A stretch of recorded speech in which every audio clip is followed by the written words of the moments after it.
Qui est Judith Tuluka Suminwa? Déjà, c'est une première d'avoir une femme à la primature en RDC. Félicitations pour la promotion du genre. Elle est née le 19 octobre 1967 et c'est une femme politique congolaise, ministre du Plan au sein du gouvernement Lukonde II. Elle est désignée le Premier ministre en avril 2024 et devient la première femme de l'histoire de la République démocratique du Congo à occuper cette fonction. Allons-y dans sa biographie.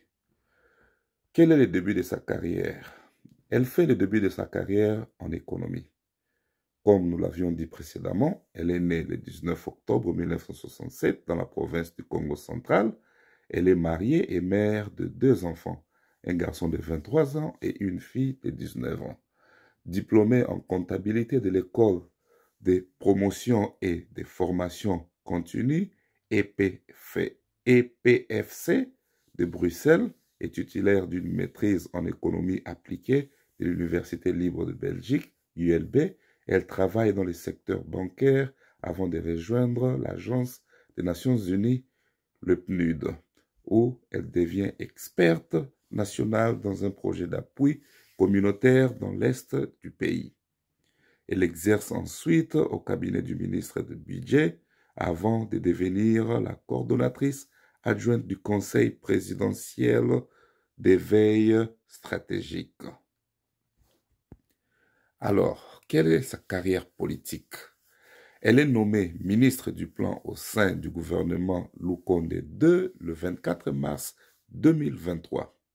À la suite de la démission le 21 février 2024 de Jean-Michel Sama Lukonde, elle est nommée au poste de Premier ministre par le président de la République, Félix Tshisekedi, ce 1er avril 2024, 3 mois après le début de son second mandat.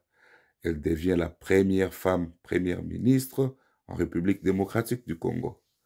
Elle prend ses fonctions dans un contexte sécuritaire dans le pays, avec l'intensification des combats au nord Kivu, notamment contre le groupe rebelle M23.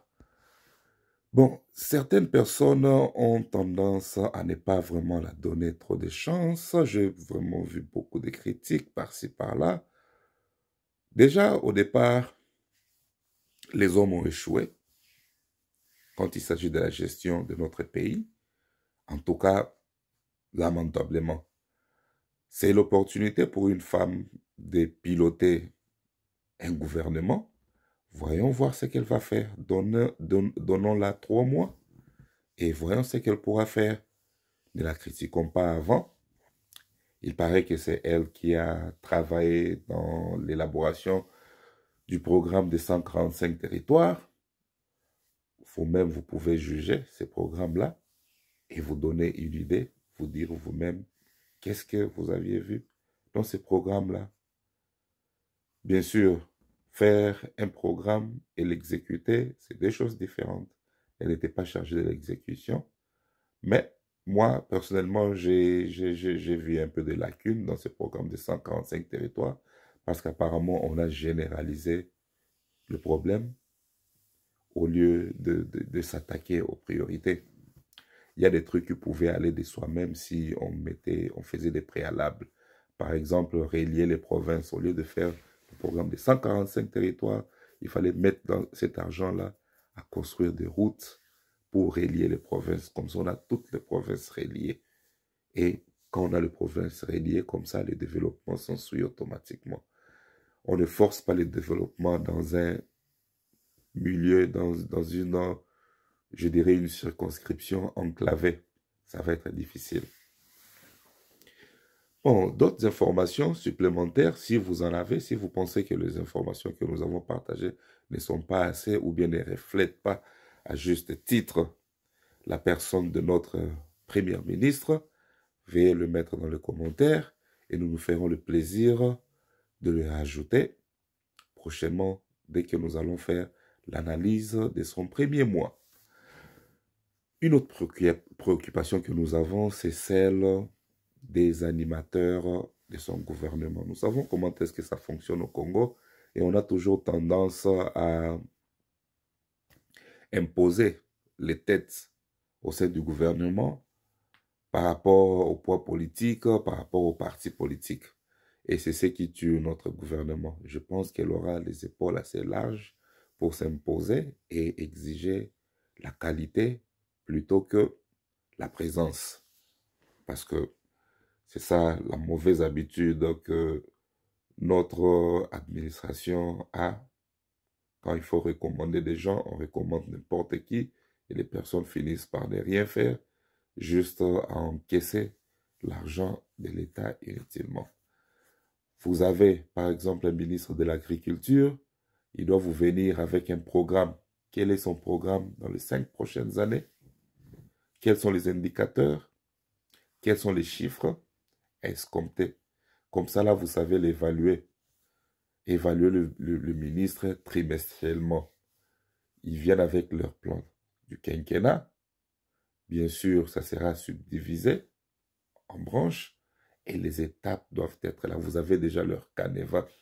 Être en mesure de se dire au bout de 3 mois, ok, au bout de 3 mois, par rapport à votre programme, nous devrions vous voir déjà à ce niveau-ci. Vous devriez être à cette étape. Vous auriez déjà dû faire ceci, ceci, ceci, ceci. Où en sommes-nous? Le premier trimestre, si ça ne marche pas, vous l'attendez. Au deuxième trimestre, ça ne marche pas, vous les révoquez.